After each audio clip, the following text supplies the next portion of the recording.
I think stock car started. Oh, 63. Yeah. Yeah. Well, I was a first nighter. Yeah.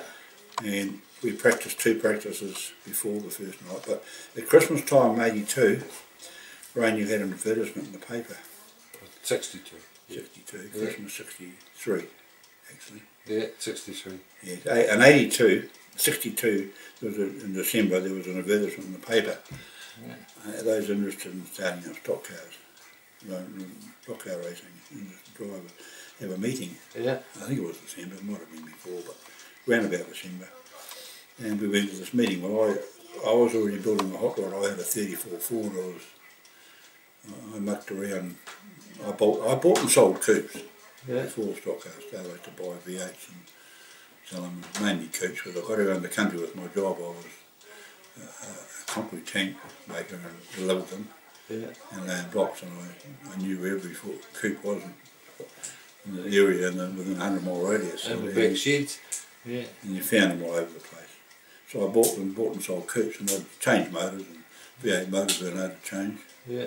I had a selection of those. Yeah. And then the stock car started, and I had a 34. It was another story. Before I lived in a flat in Albert Street with my wife, and I had bloody cars around the flat, coupes, and I had this 34 sedan there, and I had an old Dodge with another 32 Dodge coupe and things, and we built a new house, and my wife made me promise that I wouldn't take any of these old cars to our new house. But she relented to let me take one, and it was a 34 sedan. I was making a rod out of it. It was quite a tidy car. Yeah. And I just put a V8 motor, lowered the radio, took all the guards off, and just made a cheap man's hot rod, you know. Yeah, yeah. I didn't have the motor on it at that stage. I just had it all. So when Rain knew, said that I had one, I put my hand up. And I don't know what date we started. It must have been in January sometime. Yeah. And I practiced 2 nights. And I knew a little bit about setting the car up. I knew you lengthen the drop arm, the quicker steering. I knew how to lock the diff. I didn't weld the diff locked, I did it with white metal, because if you weld a V8 diff locked, you actually stagger the axles up. You've got to make sure you have to put extra spider gears in to stop the diffs, make them locked up. So, yeah. And I didn't know how to do that, so I poured it full of white metal. Preheated it, took the axles and the diff out, they all bolt together. And I preheated it, sat it, and I was working for Clive Davis at the time, engineer. So I preheated it in the forge, and then I got it in sand, and I poured white metal in it. Yeah. And solid. Solid. I never broke an axle, I never had that. And don't lock it, you just heat it up and the white metal run out. Oh, okay. Put another axle in, because the gear's on the end of the axle, those things. So that's right, I did that. And I bent the steering arms out against the brake drums, because that gives you parallel lock on turn. And that's how the midgets work. I'm going from midget ideas. They lock the diff, and you had a longer drop arm to give you quicker steering, just depending on how quick you wanted it. And then to make your parallel lock on turn, there's actually an angle with a normal steering front axle or whatever you use. The inside wheel turns tighter than the outside one. Okay. And that drags the wheel. To go sideways forever, you want parallel lock on the front. So you could just, we did that, and in the practices, I was knocking up all the other, because I was brought up on middle roads. I lived out from Dennyberg, and then I lived out the coast, and then I moved to a Cowtree in Palmerston, and I had to drive 5 miles every morning on a middle road. Well, I mastered that, going sideways. Yeah. And so I hit the track, and I was just natural. Yeah. And I was beating, knocking rings around the guys that are racing midgets. I was going with them, beating them in practice. I couldn't believe it. This is in a 34 Ford V8? Yeah. I had a good motor. I worked for Jim McKeag, the carrier, part-time, carting hay.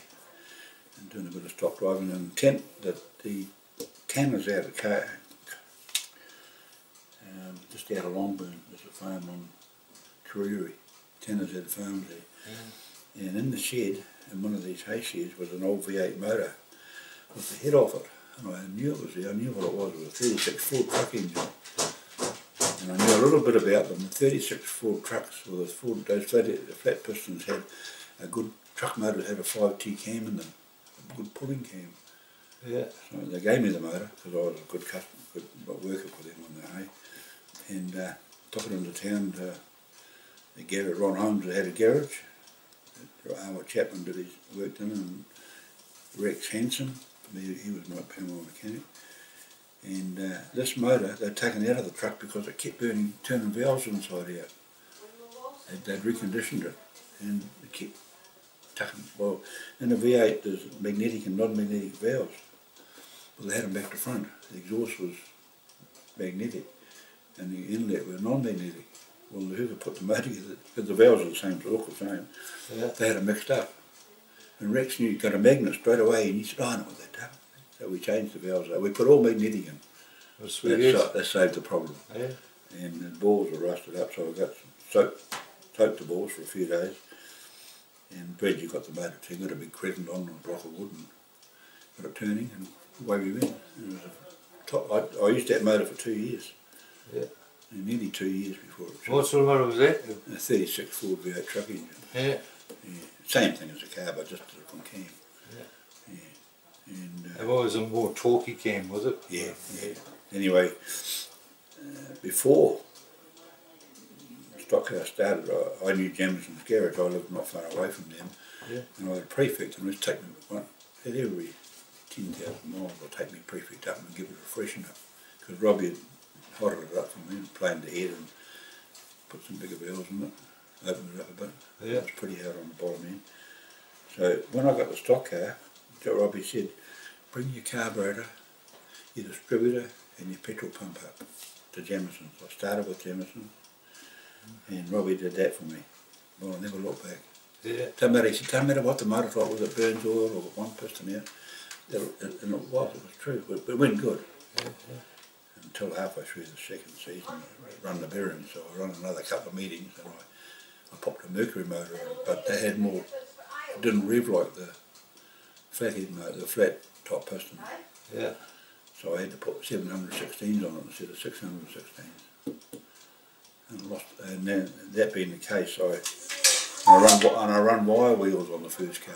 There was 35 Ford wire wheels, 16 inch. And I used to put a disc over the front one so the bumpers couldn't get into the spokes. Yeah. I didn't worry about the back. But then I got onto 47 Ford wheels, 46, 47, 48 Ford wheels with the same stud pattern. And unfortunately I didn't know that they don't mean you've got to have a ring behind the press steel rim.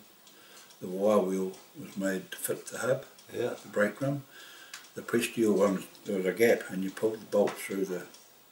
I was warned about it. Sam Fairman said to me, Charlie, you better change that, you got to have a half part of a brake drum behind it, a Ford one, to stop. You said, you pull your bolts through, pull your nuts through the wheel. Well, it did. One night, and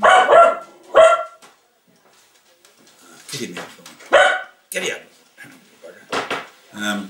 What happened was I lost a wheel. I had 716s on it, and there was too much pressure on the side of and the fuel went over the fence, and it hit Mrs. Sands and her daughter and a man and the son, and got the four of them. So the next week I arrived with a wheel guard on my wheel. I put a wheel guard on it. The stock cars had to have, nothing stuck outside the tyres, front or rear. Nothing allowed bumpers, not allowed, and I also had to put a nerving bar in the middle like the midgets had between the two wheels. That was okay, nothing stuck out past the wheel. So the week after the wheel come off, I just went home and I put a side rod on the right hand side, and they wouldn't let me drive with it because it was sticking outside the wheels. So I'd take it off. And then a couple of weeks later, Graham Stretch lost a wheel, a front wheel I think, and went over and knocked a guy off a ladder that was sitting in the back of the truck and he died. So they made side wheels, side guards compulsory. Oh, that was the start of it. Yeah, the Auckland guys had them and they took them off. But I put one on because I kept bending my right hand diff housing by going sideways into the fence, and sideways into cars, and I was running out of diff housing. So I decided to put the neving bar in the middle. Then I put the wheel guard on after that wheel come off. I put a wheel guard on there because I thought I'd been hitting the wheel. You see, I didn't know that realise it was the nuts pulling through the wheel. Oh, yeah. Anyway, that's how things evolve, you find out. So that was the start of the wheel guards. And then at the end of that season, that was the second season, that was 84 by then. I did that season with a Mercury motor, and which I found in another cocky shed in Dannyburg, Woodville, and behind it in a cow shed with a bit of hay all over it. And I went over and pulled the motor out, and I started on the floor, stand dry, so I put it in, but unbeknown to me, I'd done a few miles, and I started getting the noise in the piston. I pulled the head off, and the rings were coming up the ball, one piston, so every week I took the head off, took the bits of ring out and put it back on again. Well, that's what it was like. Yeah. Till 84, must have been, no, 83, 84. 64. 54, sorry, yeah, 64. 63, 64, and then 65, I drove Ralph Corkendall's car, maybe 64 season, and then the 65. So, that's right. Yep. So in the third season you drove number 2 and number 10. Yeah, I Who had was number two, Ralph? Ralph Corkendall's car, number 2. Yeah. And another car that Ralph actually found that I had put my old motor in out of number 10 to give me a second car. I was going to drive that number 10, Yeah. but Ralph offered me the drive in his one, so I drove both of them in different heats. Yeah. Because you could go in the first, second or third heat in any car, and whichever heat I didn't go in, I used number another car. 11. And sometimes you get in, either car could go in the third heat if there wasn't enough cars. So and then they had the consolation race. And the feature. Yeah. And the consolation was ozone place, so for a long time, I don't know how long I drove probably a couple of seasons in the consolation as well. Then in the feature, because I had feature. And what was the prize money like back then? Pretty good. Yeah. I don't remember exactly, but he paid down to 8th place in the feature, and I think he paid down to 8th or 6th in the normal, but you get 15, 12, 10, 8, 6 and 4 I think, and maybe 2, I don't know, I don't remember. Plus, Pounds. Yeah. Plus he paid appearance money. For a start he paid £10 appearance. Yeah. And one weekend he knocked it to 5 and nobody complained. Because my wages were, I was getting 6 and 6 an hour. 6 and 6 an hour. That was a general wage. And probably with overtime I got about £12 a week clear. Well, I was getting sometimes £40. £40 off the racing and £12 off working. Yeah. It's not like that these days. So, no, but the crowd were there, you see, they had massive crowds. Yeah. They come from Hamilton, Taupo, Rotorua, Taranaki, Nelson even. And Wellington had competitors coming up, and the people were coming up from Wellington, Masterton. Yeah. Yeah. It's a big thing in those days. Yeah, and then I was paying maintenance. And every time a car went past you, this started from the very go. The crowds from 12, 14, 16. And people used to line up at 2 in the afternoon. Yeah. The gates opened at 6. They'd be queuing up at 2 in the afternoon to get in there. And when the gates opened, it was just like a mad rush. Yeah. People had bus loads, they had cattle trucks with the hoist up people sitting on the top of it. Some had stands on their trucks. Yeah. And Roy knew if he had 4 around the fence, that was 4,000, plus one stand took 4, I think, and the other one took about 3. So he knew when you had about 10,000 people there, sometimes you get 14 or 16. Yeah, phenomenal. And that's why he paid good money, man. Yeah. And the crowd loved it. This was when the pits were on the Pascal Street side. Started in Pascal Street, I think. Yeah. Oh no, they might have started behind the grandstand on the Cuba Street side, I think. I'm not sure. They had, I'll just work it out. They had the the pits were Cuba Street side. They went over here. Yeah. They were in here. Out here somewhere once. And now they're over here. Yeah. So sort of. He moved around. We used to have the main gate here. Over by the Pascal Street. And there was a gate there at one stage. Going into the pit. We had the pits there. I don't remember what year that was. Well, the big green, the main grandstand, the little grandstand, the big main one was over here. Then we had a pits behind the main grandstand. And now that might have been when, 66, because we left our cars here for us. After the season finished, Rainey let us leave our cars in the showgrounds. Okay. Yeah, 4 or 5 we had them in the, had taken them out, or show night. He raced show night, he was paid to race show night. So we had them out that day, and we started them up, and because they were all, a lot of us refreshened our motors before the season finished. Yeah. And when you start driving the next season, you don't have to run anything, you know, it's as you leave it. It's like an aircraft. Some of our stock cars were like aircraft. They never grow old because you're all the time just maintaining. And every time from later after that, when the season finished, I'd put my car up on stands, and a couple of weeks before the season started, I'd completely dismantle it and put it together again. Yeah. I wouldn't pull the motor into bits with the gearbox or diff because they were already freshened. Yeah, yeah. They did it, pull it a bit, put it together again, because you're surprised in things you find that are damaged or cracked. Or And what about sponsors in those days, Charlie? well, how did Brew 22 come about? Well, when I drove stock cars, I drove mine and I drove Ralph's and I drove Dexter Dunlop's. After Mr. K, number 5, I had. We jumped the gun a bit. Number 5 I had. That must have been the 4th season.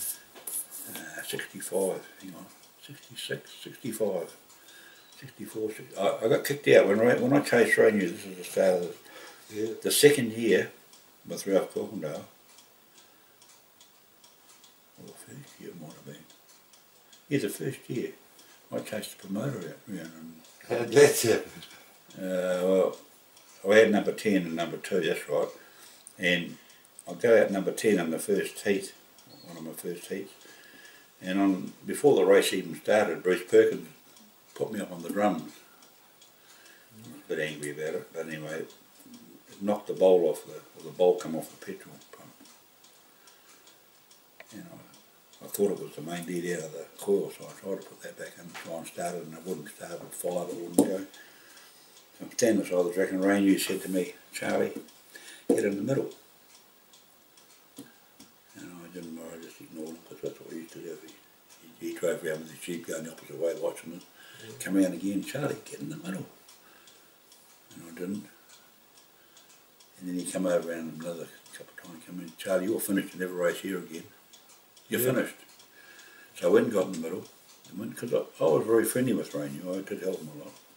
Help find parts for others. He did the same thing, finding parts for competitors and different things. Anyway, when the race finished, I went and I said to him, he came over, I said, "Charlie, you know me, you're finished, you'll never race here again." So only him and me knew. So we took number 10 out into the pits, and Ralph Corkendale, I said to Ralph, "He's banned me." Because he warned me I'd have nothing but trouble, and he didn't like Ralph. It was Ralph's car he was banning, not me really. Yeah. So I said, "What are you going to do?" I said, "I'm going to go and line up on number 2. So I got on number 2. Ray had up a few posts to fix and things, and he'd probably take quarter of an hour sometimes, 20 minutes. And then he'd drive over and just look at all the competitors. Yeah. So I outlined up, and the Aussies were there at the same time. Aussie team was there, one Aussie team, and I'm sitting with them on the track, and he came in and said, "Charlie, get off, get off." And I didn't. I just ignored him. Anyway, he said, "Get off." Come over to my car and he said, "Get off the track." I said, "Ray, you want me off, you get me off." And I thought he'd go and start the race, because only him and me knew. Ralph knew, but we were the only ones that knew that he'd banned me, because I was on the side of the track, which we used to do quite often, putting throttle linkages back on and plug leads. And anyway, Eventually we had a bit of a, he got the forklift over. Gordon Crozier brought the forklift over and put it under me, and I just drove off it. Because Ralph said that Gordon, if you pick Charlie up, he's going to knock your bloody block off. So Gordon wasn't keen on that. So he just put the forklift under me and I drove off, and he did it again, I drove off again. And then they took the forklift out into the pits, and 2 policemen came out, I think. I don't know when that was, but I might have chased. They got the tractor, Jim Peck on the tractor, or Ferguson tractor, came and started pushing me because I went and lined up, and he pushed me. Then he pushed me down to the gate, then I go back and line up. I thought, well, they're going to let me start the race. So no one, did that a couple of times, and about the 3rd time, he gave me a decent bunt. Yeah. On the tractor, and I gave him one back, and I did a bit of damage to it. We had a bit of a head-on crash, and then I backed out of it, and then he got side on, and I just hit him with a playful bunt on it. His back wheel was climbing over my radiator, and I could see it was all on the side, and I saw 2 whole lot of fingers come up on top of the mudguard, and then a big nose came over, Jim Peck's nose came over the top. I thought, oh Christ, so I backed out, went and lined up. And then, next thing I know, I'm circling around a bit, and 2 policemen, while I'm fighting with the tractor, I think it might have been, these 2 cops come out. I actually knew one of them, back side by side, so I thought, oh, well, I just drove rather slowly, a bit faster than walking pace at them, head on. They went one each way and then back through the fence. So I went and lined up again. And then Ralph called and I went and lined up, and Ralph said, Charlie, he's going to kill you, look at this. He's on the forklift. Well, the fork's up halfway and he's coming straight at me. This is Ray New. Ray New was on the forklift. Yeah. He's going to kill you. Christ. So anyway, we had a bit of a dog, and I didn't try to go near him, I just kept moving through because the tractor couldn't do a thing. Oh no, sorry, I missed the bit. I chased, oh no, I was sitting there, and I lined up, and then I tried to catch the Jeep, but I put it back to front, I've forgotten there, but anyway, Rainier's sitting on the side of the track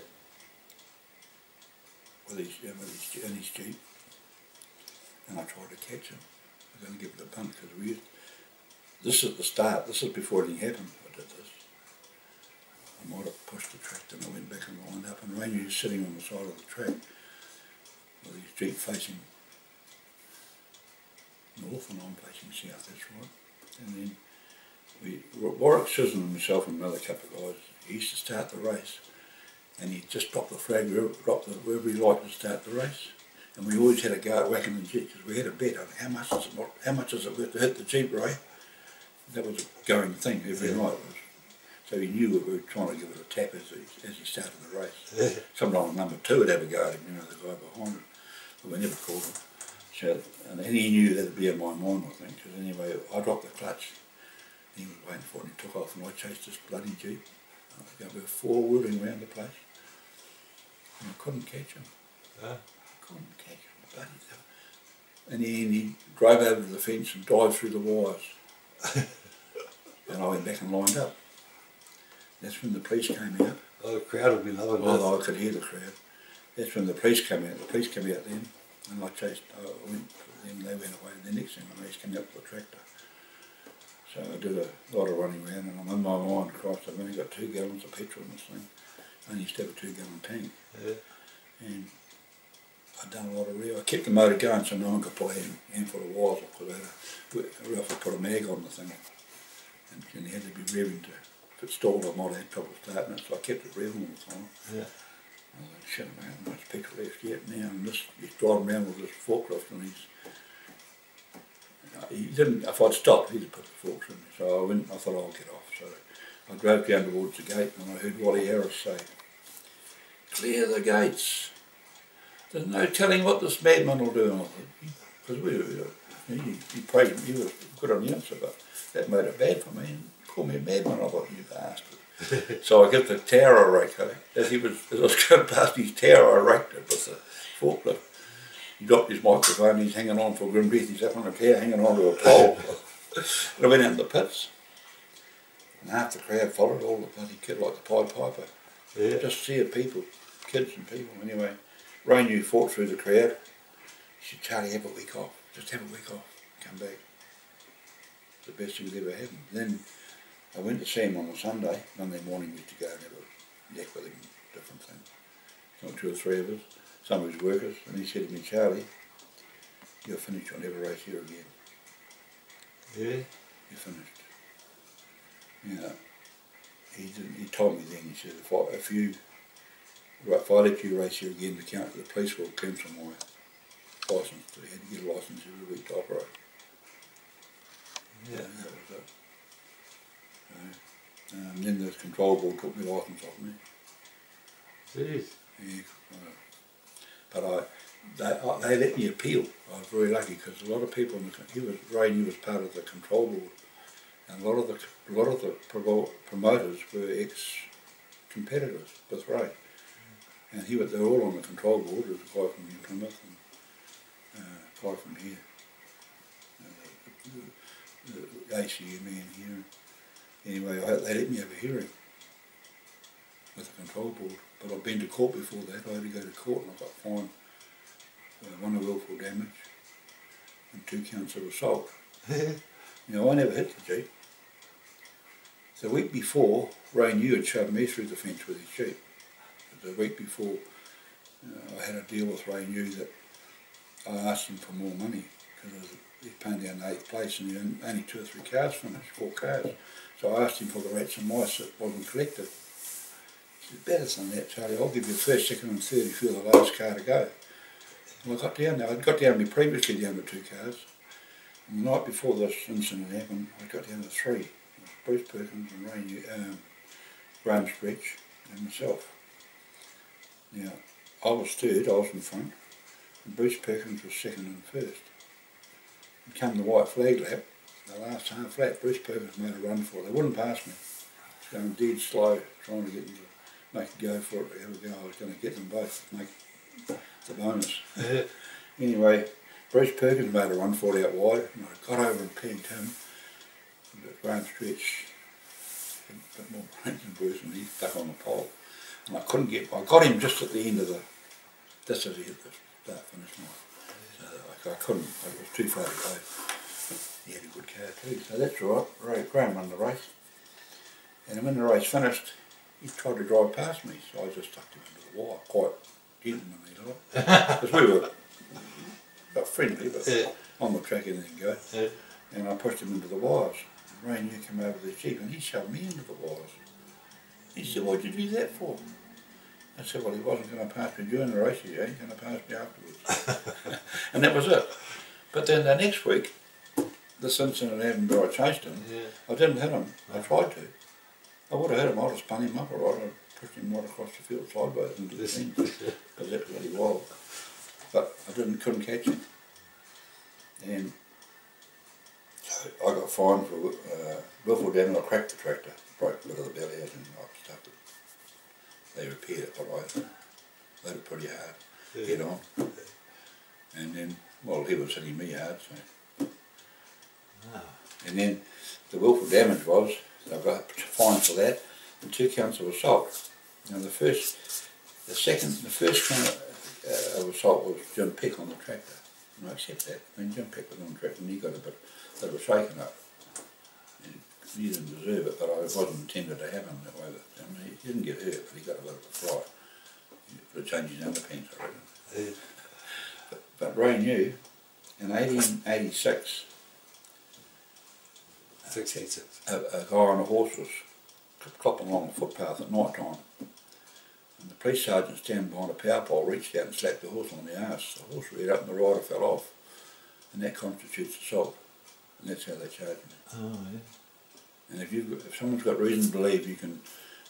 That's assault. They've got reason to believe. So I got done like that. And then that gave me a bad name. Oh, really? Then I went to Stratford the next week. Is that where Big Bad Charlie came from? That's where it came from. Well, Johnny Hill was an engineer in Princess Street, Colby.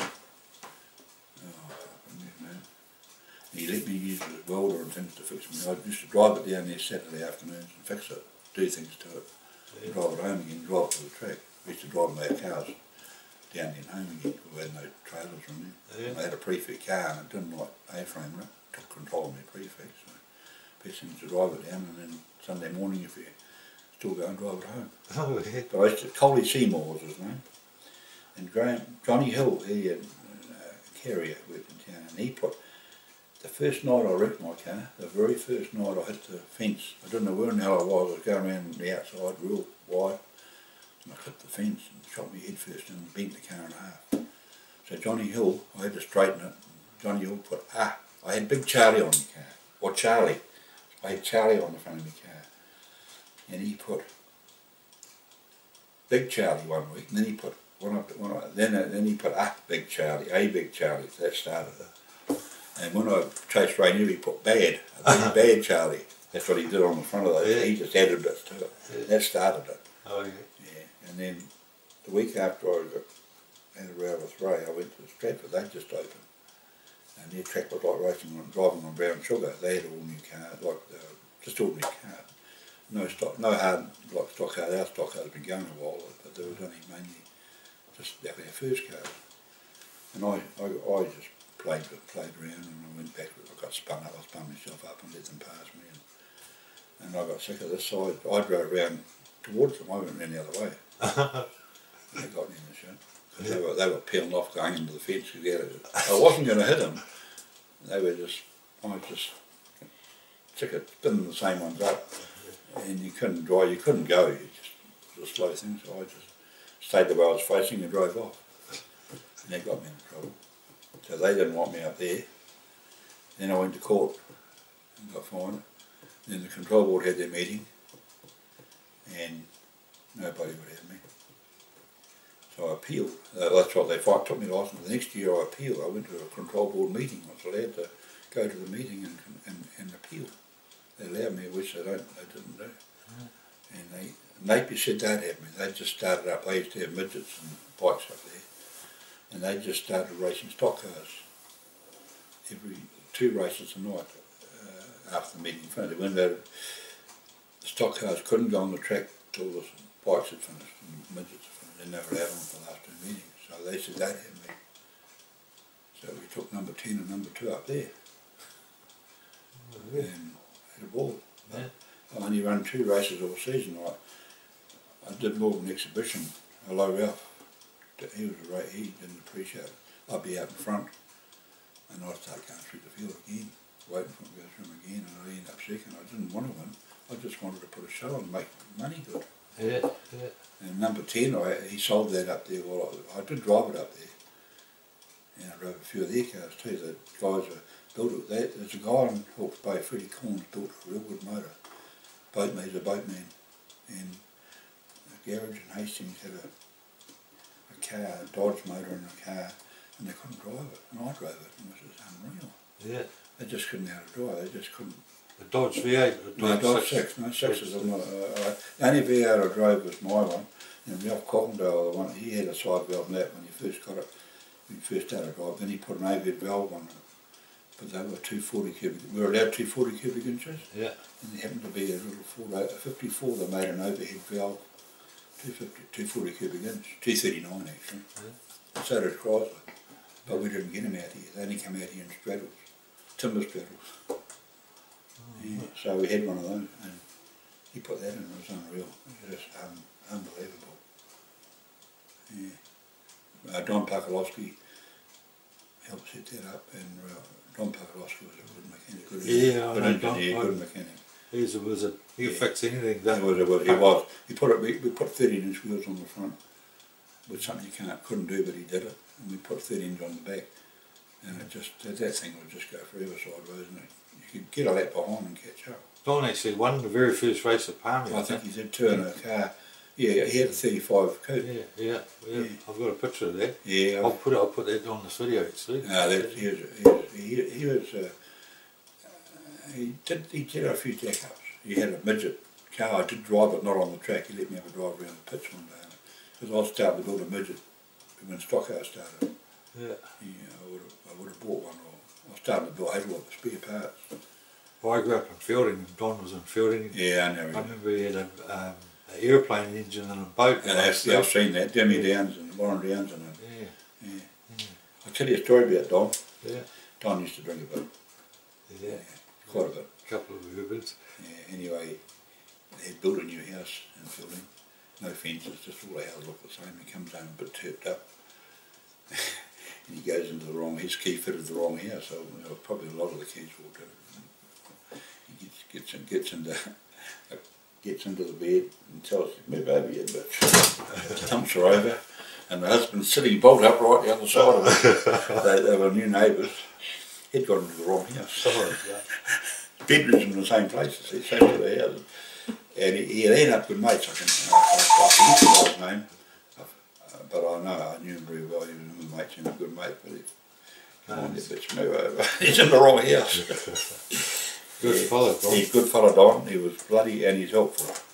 Well, tell us about the bookies at the Cafe de Paris. Well, when I drove Dexter Dunlop's car, I drove after Napier. I drove to Napier, and I was allowed to drive back. I bought a car that had been racing, driving, and it had an independent front end, and the person well got solid and he couldn't drive it, and it was for sale for £50. It was a Dodge or DeSoto, and it had an Oldsmobile motor on it, and it had two brand new 4-barrel carburetors to go with it for £50, so I bought that.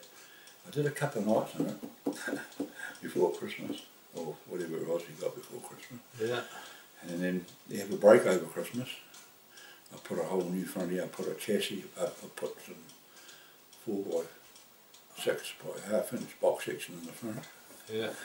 Really heavy, and I put a Dodge front X under it, and I put a Dodge motor on it. Nothing wrong with the old dual motor, but it could rev, but it was, you couldn't get bits for it. Yeah. So I did a Dodge up, Graham stretched out a Dodge from me. I did it at Graham's place, in his workshop. I built it, done the block work from there, so he helped me out, and then I drove that for a year. Number 5, it was a bit of a bruiser. Dexter had his new Valiant and Kyson Wellington, and it was a real bruiser car. Kept going, reliable. And then Dexter Dunlop asked me would I drive his car, because he was doing something else, Wellington or something, and so I drove the Valiant. His Valiant, which was a real top-notch car. Yeah. It had a couple of faults, but for a season. And I only won 2 races in that car all season, because I kept the back hub on it, the right-hand hub collapsed.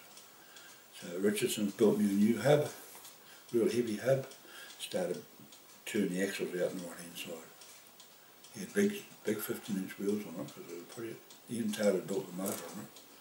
But Rangy built the chassis, and Dunlop supplied the axles and the diff and the steering box. But unbeknown to Dexter, anyone else, yeah, my car, Graham stretchers and his, we all had narrow diffs on them. We used 34 Dodge diffs, they're narrower than the front end. Yeah. And Dexter supplied the diff that was wider, and Ray didn't just put the chassis through the diff. So that car didn't handle as well. Other people won races, but I drove sideways. I full throttle, and I could drive, the corners where the work's done. So every race I drove, except 2, and they were in Taranaki, I got second. Because the axle would go like a carrot, would bend, and where the axle like a carrot, and just break. So did you remedy that? No, I didn't, because I didn't realise that at all.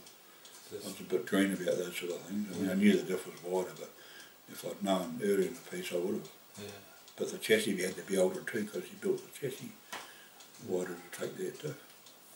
And so the 22 car, where did that come along? Well, was that after that? After I drove Dexter's, he wanted the car back. I think he went back to Wellington with it. And the cafe, the bookies at the cafe, they were, I think they sponsored Graham actually, probably did. Yeah, they did sponsor Graham with his car. And they wanted to put Graham in another, he'd stopped driving then by that stage. He'd sold his car to Peter Madsen, I think. Yeah. And they wanted Graham to build a new car and drive it. And he said, no, I'm not going to drive it anymore. He had a business. He said, why don't you do it with Charlie, do it with Charlie. So they put $1,000 up, and I put $1,000 up, and we need another 1,000, but that's what we paid.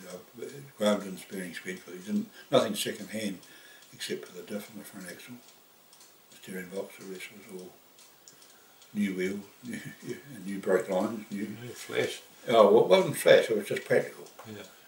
And it came to another $1,000 because I had the body. I had a Chef Coupe body that I had altered, and Alan Hart painted it, and the bookies put the sponsorship for the signwriting in. The painting came from the manager, the owner of the cafe. Yeah. So when that manager went, I just stuck with the same sponsorship. They're the same. When the publican came, he paid for the signwriting for it. And also, I lived at the cafe for a while with Warwick Susan and myself, who got expelled from home, so various reasons. Yeah. And the bookies there, the three of them, they put up a trophy for the top dog of the night, and if you won that, you got 2 dozen of beer every one time you won it. Well, I was champion. I won that every. Top dog by being stirrer of the night. Well, that was I don't know how they did that, but I forget now. But top dog, yeah, one stirrer or one of the most Not races. Or something. yeah. I tried to win a race a night to prove that I wasn't just playful. Yeah. I tried to win a race. Everywhere I went, I tried to win a race. Yeah. And then but I'd play up. I might play up first. Or I did that to get the crowd, because I got paid up to $800 appearance money in some tracks. What, Auckland? Yeah. And if I wanted, they'd pay me $800. Even 9 I got paid to get there. If I went there, they'd pay me 5. I went and announced they paid me 5. And Rotorua was a couple of hundred. I raced in Rotorua every meeting for 2 years till Roy opened. Yeah. I was the top point scorer in Rotorua. Yeah. With our Bedford motor. What would be your favourite trick? Well, when I was racing in driving in Palmerston, I liked Stratford. But then when I started driving in Rotorua was the track. I read a letter from one of your fans the last time I was here, a 7-year-old boy. He said he enjoyed watching you figure 8 racing at Rotorua. I drove Rotorua a couple of times. I drove in Hamilton. They don't have that anymore. No, they're not. So a guy that was overweight had a heart attack, and it wasn't the stock accident that killed him. Oh, okay. And up in Taranaki. During the race? Yeah, and I drove in Hamilton figure 8s. Is that Forest Lakes? Yeah, Forest Lake. Then I drove in Auckland. My first one was in Auckland. I drove a guy's car who didn't want to drive on it, so he let me drive it. One of the Paul Morton drivers. Yeah. And I don't know where I got hammered. Well, Sam Fairbairn said to me, Charlie, when you hit the cross, you hit them, don't let them hit you. And if you're going to get hit them head on. So that's what I did. I did a go. It's very muddy. It's got to be, figure 8's have got to be muddy. Oh, okay. Otherwise it's dangerous. And you drive back, and you've got to drive one half the track the wrong way, the way you aren't used to. Yeah, yeah. And that didn't bug me because you soon. Yeah. So but anyway, this track, Bruce Robinson arrived there. I didn't ride with the car. Bruce Robinson was cancelled in Palmerston, and because my kids lived in Auckland, and it took 4.5 hours to get to Auckland. And Robinson ran up there with his stock out like that, tying it with a Thunderbird, I think. And away went up and see me. And I went to the meeting and got there in time because he cancelled at 2 o'clock in the afternoon anyway, I think, or 3 o'clock. Yeah. Right. And they had this car spare for a figure 8. In fact, he didn't want to drive it. I won't tell you who it was. Anyway, he's one of the good pull mill drivers, but they can be pretty brutal, figure 8. I bet. And Cam said, go through like a train. Go through. If you're going to go through the cross, get some cars in front of you. Don't be the front one. Don't be that one. Try and get behind them and load them all through. And that part's everything. You're like a bloody battering ram. You go through the middle. Anyone coming. Yeah. So, and he said, if you're going to get hit them that way. Hit them head on, so you're equal. Don't hit them. That was the instruction. So I did that. I broke 2 legs of one guy, and the motor fell out of another car by doing that. I didn't know the damage. You get a bit of traction when you throw the thing sideways and you're sitting there revving its guts out, and all of a sudden it gets traction and the poor bugger coming towards you. He's trying to brake because you hit onto him and you hit him. The Mary boy broke both his legs. Another guy, motor shot through the radiator. But there's no penalty. But it is brutal, you want to make it. Brutal, right? But I did the one in Tokoroa. And Rotorua ones were good. They're quite long, but Rotorua was quite dry actually. It was hard to get hold of Rotorua, but that was a good fruit. Kevin Free was second.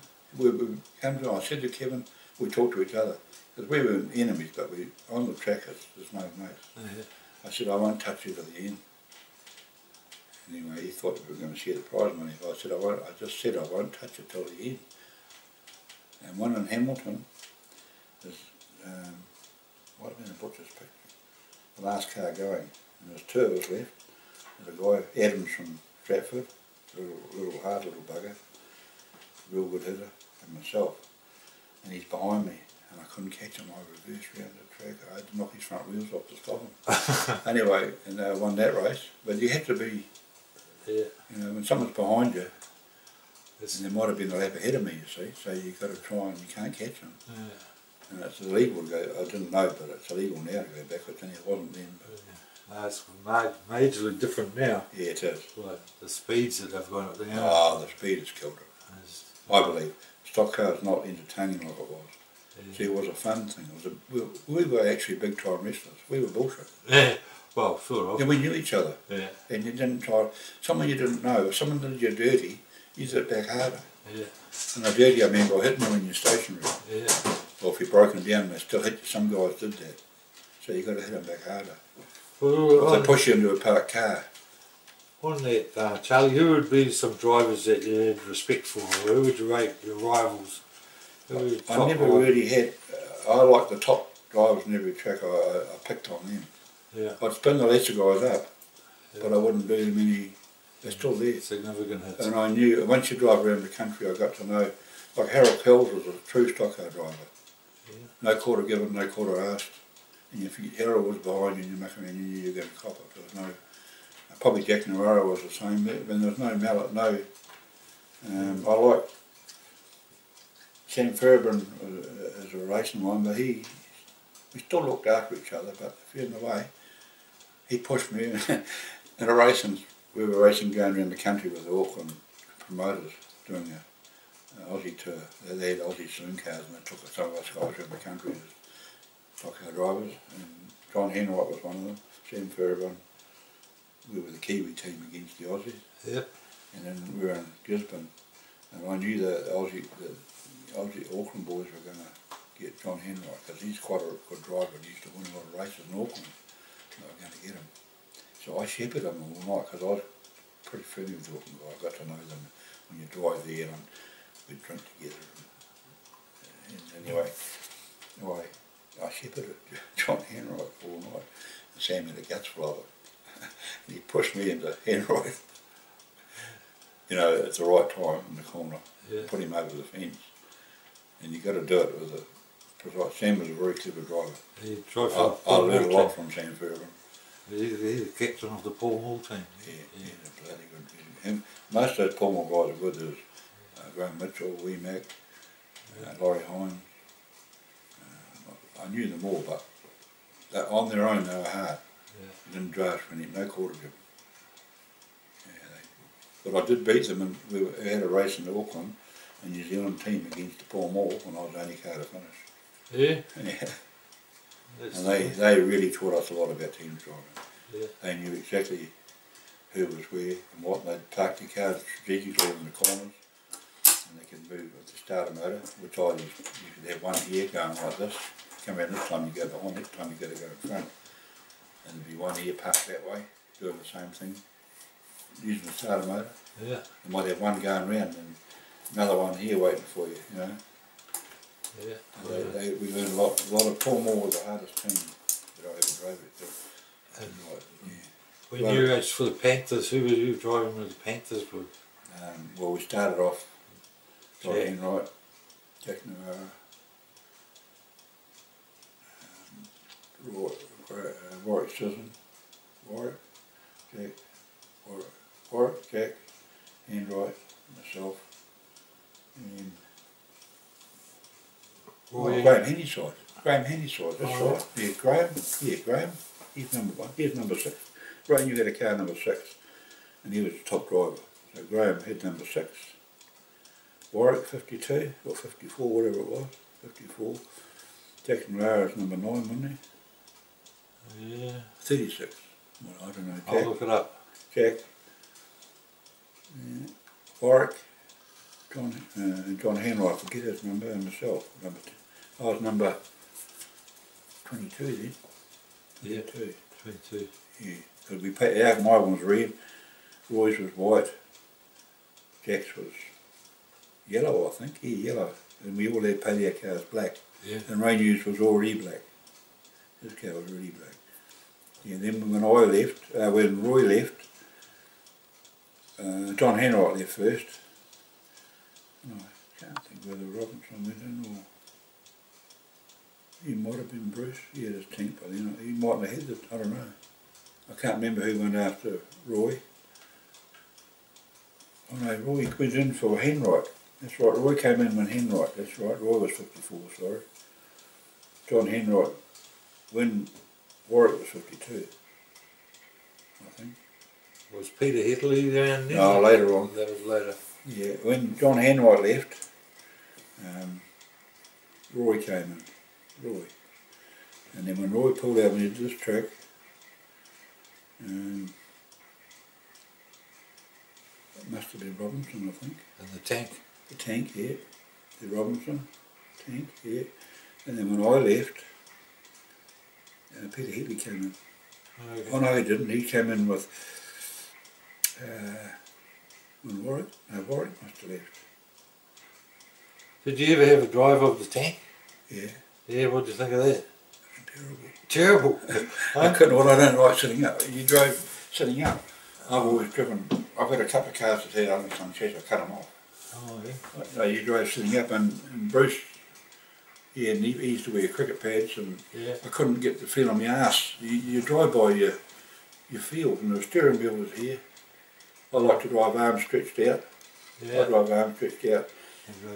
And I've had a steering wheel under my nose twice and you don't want that, so the steering wheel was 2 feet away. Yeah. That's how I drove. and I actually drove one-handed. I used to hang on with this and hang on to the roll cage and drive one-handed. I've seen Malcolm Nartlow driving like that. Yeah, you get more. One hand's quicker. When you've got 2 hands on the steering wheel, it's slower. Okay. And because I set your car up to have half a turn each lock, and you can't drive sideways unless your wheel's going like that. And it's too slow with 2 hands, you drive quicker with 1 hand. Okay. Yeah. Well, so you didn't you have any goals of having a tank of your own? No, I never did, no. I stuck with I had my first car for 2 years. Then I drove another old car, and I drove Ralph's, and I built another old car up. Well, I couldn't see any point in changing cars for the sake of it. Yeah. And I drove Dexter's car, and I'd been quite happy to carry. I would have altered that car if I'd carried on driving it next year. I would have just altered that back in. Because I repaired Peter Madsen's one for, when Peter Madsen made his car, Graham would fix it, but I'd fix it for Graham. You know, I mean, I had that much time on me, I was a block loader. I didn't go to work, I just... Yeah. Get paid by stock car racing. Yeah, and Graham Stretch was a great... I owe a lot to Graham Stretch, but I owe more to Robbie Jamison. Yeah. Robbie Jamison put me on the map for my last car, and Graham, Graham had partners in his business, and they weren't very sympathetic towards stock cars, so I went down to where Keith Marriott worked with a panel leader, but Jamison's put me in there, and that Robbie really put me on the map. Yeah. Yeah. I've got And Peter Hetley worked there. But I owe a lot to Robbie. I owe a lot to Jamison. I mean,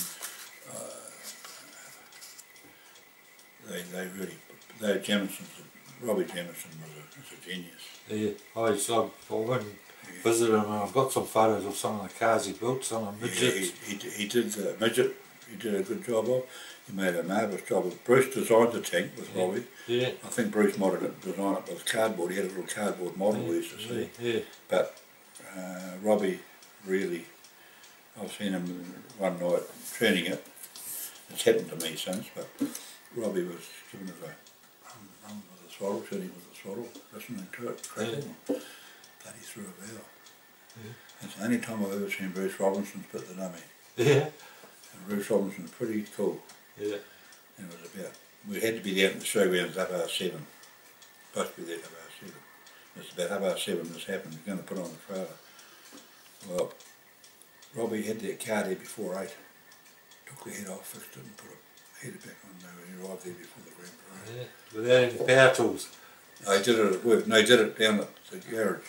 Yeah. Our car hadn't left the garage. We had a back part of the garage that Jameson's allowed. That's just around the corner from where we live, actually. Yeah, well, Peter Hetley had a space, I had a space, and Robinson had a space. Yeah. In the back part. On Main Street. Yeah, it went off the man. And Rome Street had a similar rule. No beer, no alcohol in the garage. Yeah. Jamison said the same.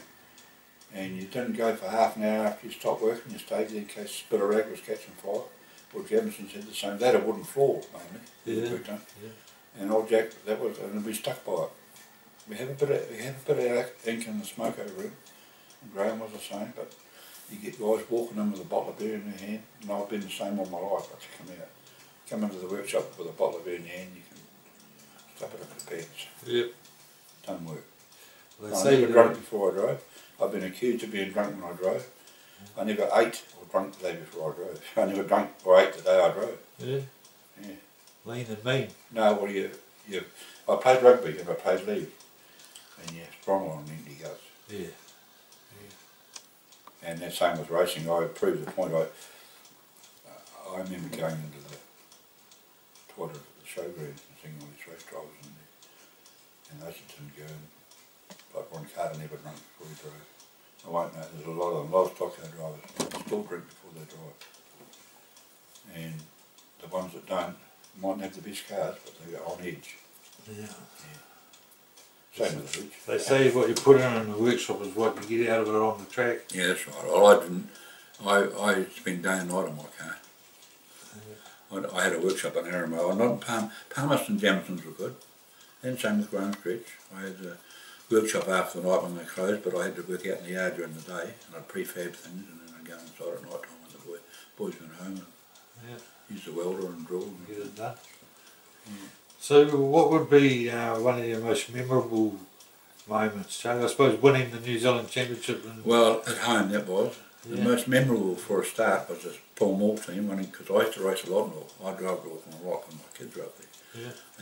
And I got up there on my own. I used to go up on my own. On Salmon Rotorua, I was the only visitor there. Yeah. But that Paul Moore thing, but when I won the North Island Napier against all odds. Peter Madsen was supposed to win that, but it was a wet night. But, and then when I won the New Zealand champs here, the next week I won the North Island. That was in the van-bodied car. Yeah, that was a 432. Yeah, the Brew 22. The highlight was Paul Moore. Yeah. And being in the Paul Moore team, we had a Paul Moore. Paul Moore put a program on that put a races all around the country, series around the country. Yeah. And I might have got second. I've got a prize in the wardrobe down here that from Paul Moore, Wellington. It's a big box of glasses. I've still got. I never even opened it. Yeah. It's still got it in the cupboard down there. I don't know what the Paul Moore series had. The Auckland come down. The Auckland were there, and all the teams in New Zealand had a final in Wellington. That was pretty good. Oh, Charlie, the book that this guy's put together from Ashes, I'll include some photos in reference to that in the video. Yeah, I think you should. Yeah. But yeah, that's been wonderful. But thanks very much for talking to us today, having us in your home. Yeah. And I'll make sure you get to see this. And have you seen that movie with Dexter Dunlop on the internet? Yes, I have. Years ago, yeah, that was pretty good. Yeah. Well, I'll show you this one, and it'll be... Yeah. Dexter was a good peddler. Yeah. He wasn't and Ian Taylor's sort of semi-stock car. We used to wind Ian Taylor up. We'd hold him, Warwick Sisson myself. You can never catch Ian Taylor. But we used to hold him up for the first lap and then let him go. Yeah. Ian Taylor, you never had a desire to drive a sprint car, Charlie? No, it was before my time. Oh, yeah. I think I could do it now if I was 30 years old, 35 years old. But you've got to be really on edge. I mean, no balls, and you've got to be on edge. Big horsepower. Yeah. Well, they drive themselves. You've got them set up. I know that. And in stock cars too. You've got your stock car set up right. You can close your eyes. Yeah. If you've got it set up, but the last car, was never fast enough. I could never go fast enough, and I was trying to. It was pretty standard. I had the motor worked on, but I wanted to get more out of it. I was going to make a high-rise manifold and work on it. It's just standard. I had it standard. I had a 4-barrel on it, but I needed to get more into it because I could go into corners without backing off. I'd be doing this to get him to go faster, because the work's done on the corners. I thought anybody can go fast in a straight line, but you've got to get around the corners. Yeah. And you've got to go into the corners, not worrying about the guy behind you.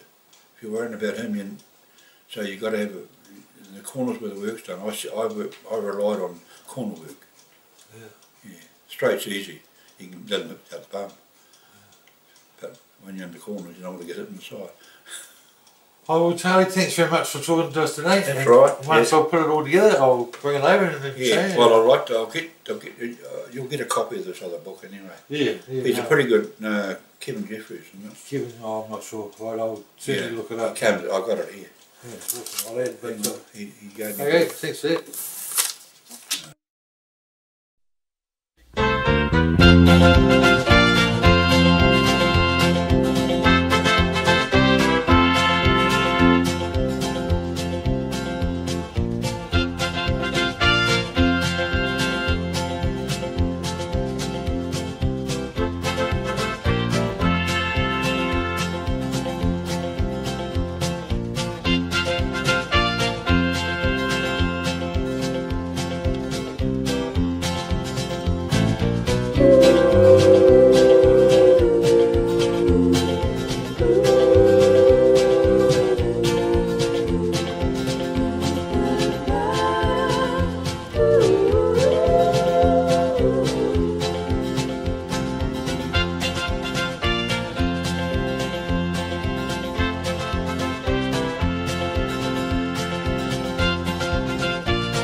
you.